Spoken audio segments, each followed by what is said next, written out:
Hello दोस्तों, मैं फिर आपके सामने अपने YouTube चैनल पे जेके कंपटीशन प्रिपेयर्ड क्लासेस में आपका फिर से स्वागत करता हूँ। दोस्तों, उम्मीद है कि हम बेटर करने की कोशिश करेंगे और इस समय जो फिगर चल रहा है वो यूपी टेट का है, सी टेट का है। एग्ज़ाम में कंपटीशन की बहुत ज़्यादा फाइट है।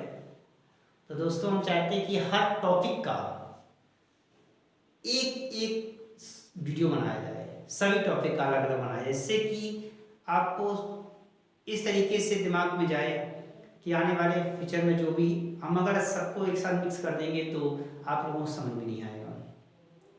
तो इसलिए हमने सोचा कि क्यों ना हम छोटे छोटे कुछ 10-15 मिनट की वीडियो बनाएं, जिससे कि एक एक टॉपिक का बनाएं। उसमें क्या होगा कि आपको अच्छी तरीके से समझ में आएगा। और दोस्तों, उम्मीद करते हैं कि हम आपको बेटर करने की कोशिश करेंगे। तो आज हम आपको शिक्षा के और ब्लूम टैक्सोनॉमी के बारे में डिस्कस भी करेंगे, आपको बताएंगे भी। चलो देखते हैं गाइस, कम ऑन। तो आज हम आपको देखो यहाँ पे इसमें दिया गया है कि शैक्षिक उद्देश्यों का वर्गीकरण और ब्लूम टैक्सोनॉमी, मतलब जो शिक्षा का जो वर्गीकरण हुआ है वो किस प्रकार से हुआ है। वैसे भी शिक्षा का जो जो शिक्षा का जो वर्गीकरण किया गया है वो सिर्फ 3 भागों में किया गया है। 3 भागों में उन्होंने कर दिया है, ठीक है। मेन जो उद्देश्य है शिक्षा का 3 भागों में किया गया। पहला उद्देश्य क्या है? सबसे पहले शिक्षा के बारे में जान लेते हैं। शिक्षा का उद्देश्य क्या है भाई? छात्रों में मेन क्या है कि उनका जो संपूर्ण विकास करना है। जो भी छात्र आता है, हमें अपनी शिक्षा के द्वारा उसे इस प्रकार से बनाना है कि उसके अंदर सारे गुण उत्पन्न होने चाहिए। विकास करना, उसके सर्वांगीण विकास करना और क्षेत्र में विकास करना, फिजिकली में या मानसिकता में, या उसके जो कह सकते हैं कि शिक्षा में, और मतलब हर खेल में, सभी में उसका क्या करना है? विकास करना है। तो दोस्तों देखो, इसमें तो शिक्षा के जो प्रमुख जो नियम है वो हमारे क्या है? 3 विशेषताएं हैं, उस 3 प्रमुख नियम भी हैं इसके। वो दोस्त क्या है इसमें? देखो, किसी अंतिम लक्ष्य के लिए की जाने वाली क्रिया को दिशा प्रदान करना। मतलब हमारा कोई लक्ष्य है, हमें मान लिया कि हमें कहीं पहुंचना है, या हमें ये किताब को आज पढ़ना है, हमारा एक लक्ष्य है, एक हमें दिशा उसमें प्रदान करना है कि बेटा इसको आप पढ़िए और ये आपके भविष्य में काम आएगा, या यूं कहिए एग्जाम में आपके काम आएगा। तो हमें हर चीज की दिशा प्रदान करना है। शिक्षा के माध्यम से उसका हमें उद्देश्य बताना है कि किस प्रकार से हमें छात्रों को आगे बढ़ाना है। अब दूसरा, ये तो पहला इसका हो गया। दूसरा क्या है इसमें यहाँ पे कि किसी क्रिया द्वारा परिवर्तन लाया जाना। मतलब हम कोई ऐसा कार्य करें जिससे कि बच्चे के अंदर परिवर्तन आए, या बच्चे से ऐसा कुछ कार्य कराओ कि उसके अंदर परिवर्तन हो सके। तो ऐसे में हमें शिक्षा के द्वारा उसके परिवर्तन, अगर लड़का कोई ज्यादा उद्यम करता है, शोर करता है, मान लिया कि यूं कहे वैसा हो, थोड़ा सभी लड़कों से अलग हो, तो अब हमें उसके विकास के लिए, या यूं कह सकते हैं कि उसको ऐसी क्रिया करवाएंगे जिससे उसे महसूस होने लगे, या उससे उसके अंदर परिवर्तन आने लगे कि नहीं ये चीज गलत है, ये चीज सही है। तो हमें उसके अंदर ज्ञान विकसित करना है, उसके परिवर्तन लाना है। तीसरा क्या है इसमें यहाँ पे कि और इसकी सहायता से क्रिया की व्यवस्था करना। हमें इन्हीं की सहायता से, इन दोनों शिक्षा की सहायता से हमें हर चीज को क्रम से व्यवस्थित करना है, कहाँ किसको किस प्रकार से यूज करना है। ये व्यवस्था हमारी शिक्षा के ही माध्यम से हो सकती है। तो अब हम दोस्तों इस पे आते हैं ब्लूम टैक्सोनॉमी। ब्लूम टैक्सोनॉमी है क्या? इन्होंने इसको सबसे पहले जो इन्होंने वर्गीकरण किया था ब्लूम टैक्सोनॉमी का, तो 1956 में किया था। एक क्वेश्चन आ सकता है कि ब्लूम टैक्सोनॉमी ने ये कहे ब्लूम ने अपनी जो वर्गीकरण किसी चीज का किया था, शिक्षा का वर्गीकरण किया था, तो वो किस सन में किया था? 1956। दूसरा क्वेश्चन हमारा ये बन सकता है कि ब्लूम का पूरा नाम क्या है? तो ब्लूम का पूरा नाम है बेंजामिन एस ब्लूम। ठीक है, इन जो जब वर्गीकरण किया इन्होंने शिक्षा का, तो इसमें क्या है, इनके सहयोगी कौन कौन थे? एक जो थे कृथवाल, मारिया, सिम्पसन और हैरो।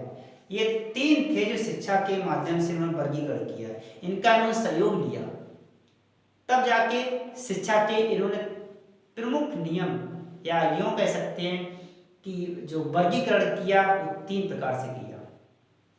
पहला क्या है इसमें, संज्ञानात्मक ज्ञान क्षेत्र, मतलब मानसिक कौशल। मानसिक कौशल क्या होता है?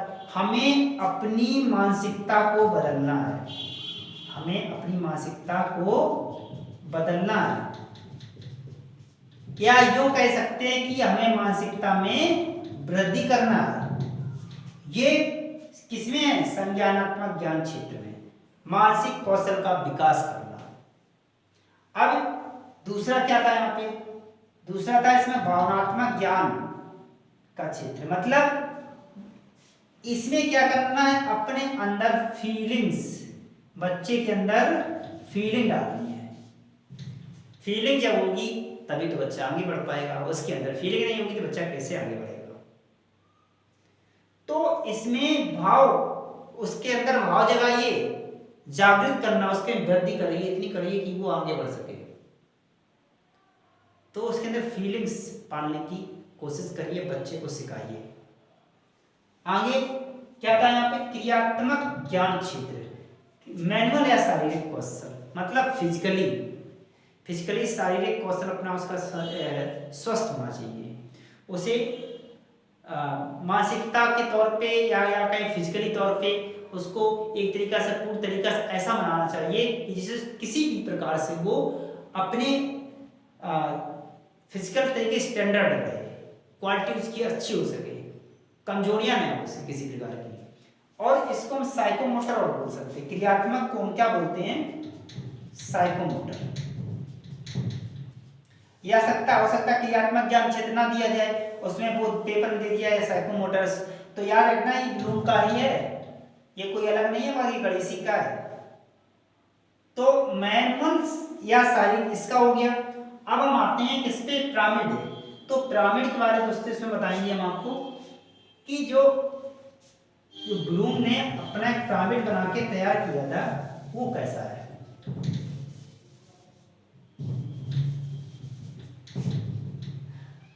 देखो आपको दिखाई दे रहा होगा इसमें, पहला है यहाँ पे knowledge, compression, application, synthesis and executions. मतलब नॉलेज, बच्चे के अंदर जो ज्ञान है, स्टार्टिंग कहाँ से होगी? नॉलेज से। जो स्टार्टिंग होगी वो नॉलेज से होगी, मतलब ये शुरुआत है लो से स्टार्ट होता है और कहाँ में पहुंचना है? टॉप पर पहुंचना है। जो इसका जो मूल्य है वो क्या है? लो से टॉप पर। लो क्या है? नॉलेज या ज्ञान। टॉप क्या है? एवल्यूशन या मूल्यांकन। ये उल्टा मत कर देना आप लोग कि इसका पिरामिड इस तरीके से बना लो, पहले मूल्यांकन करो बाद में उसको नॉलेज लो।